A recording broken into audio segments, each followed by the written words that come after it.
I've never really been in love with a real-time strategy game.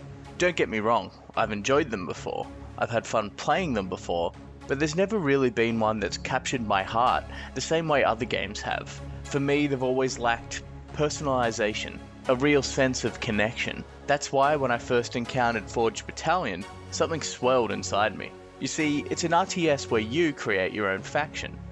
And that's something that speaks to me on a fundamental level. You select the units, you equip them with weapons and movement options, you can name them whatever you want, and as a result you should feel a much deeper connection to your race and faction than if you had just picked out one from a lineup. Having played through what's available, I can tell you that the game plays pretty well too, even in this initial stage of early access. For the most part, it's your pretty standard RTS mechanics.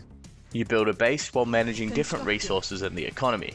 In this case, it's money that you mine from nodes, and power generation, which is created by building power plants. But the soundtrack is very reminiscent of those thumping tracks from Command & Conquer. Militaristic and energetic. Constructing buildings and units is made easy, with all options available across 2 tabs at the bottom of the screen. No need to click particular buildings to create units. Rather, select it from the tab down the bottom, and the appropriate building will start production. There's already a sense of progression within the game too, with all play modes earning you research points which you can use to further unlock different weapons and abilities to customize your army. All of these different weapons, the utility and movement upgrades are reflected in the world as well. Armored units look armored, rocket upgrades change the attack effects to look like rockets. It's all very satisfying. But if I put my love and enthusiasm for the concept aside for a moment and focus solely on the value to the customer, this early access title, in its present state, does have a few problems. I know the game's just been released, but as it stands now there's a distinct lack of content to play through. The 5 campaign missions, which in reality play more like 5 standalone challenges, won't hold your interest for very long.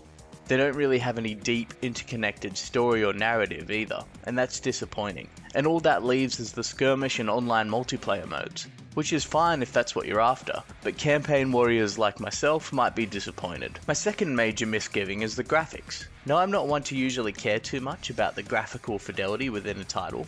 My motto when it comes to this sort of thing is that if it works for the atmosphere and the gameplay, then it usually works for me. The graphics don't have to be stellar, they just have to be functional. In Forged Battalion though, the graphics are definitely underwhelming, especially when you zoom in close to units and buildings. Why does this matter? Because in a game where I create my own faction, I want them to look good. I want to zoom in nice and close, revolve slowly around my characters to get those corny ass Michael Bay hero shots. And at the moment, the more I zoom in, the uglier the units get. For a game like this, I think that's a huge problem. Having said that then, am I upset that I bought it? I have to say I'm definitely a little disappointed by what's on offer right now, but part of buying into early access is buying into the potential and concept of the game. And for me, Forged Battalion has that in spades. No RTS in recent memory has excited me in its conceptualization the same way Forged Battalion has, and I'm happy to support a developer who's trying to create something that could be right up my alley. I'm definitely going to keep an eye on this title, and come back and see what updates and changes have been made over time. So in that vein, what would be my wish list going forward? In no particular order, number 1 would have to be updated and improved graphics. I want to be able to zoom in close and get those hero shots. I want to be able to zoom out further than I currently can and see the whole battlefield in its glorious splendor. Secondly, I want to see customization go mental. I want to be able to change the color of my units. I want to be able to change the sounds they make. I want to be able to change the particle effects. I want to be able to change the overall faction architecture and aesthetic, different skins and sexy decals.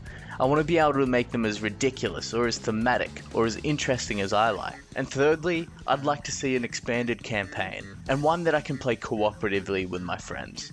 After all, what's the point of creating your own faction if you can't show it off in all areas of gameplay?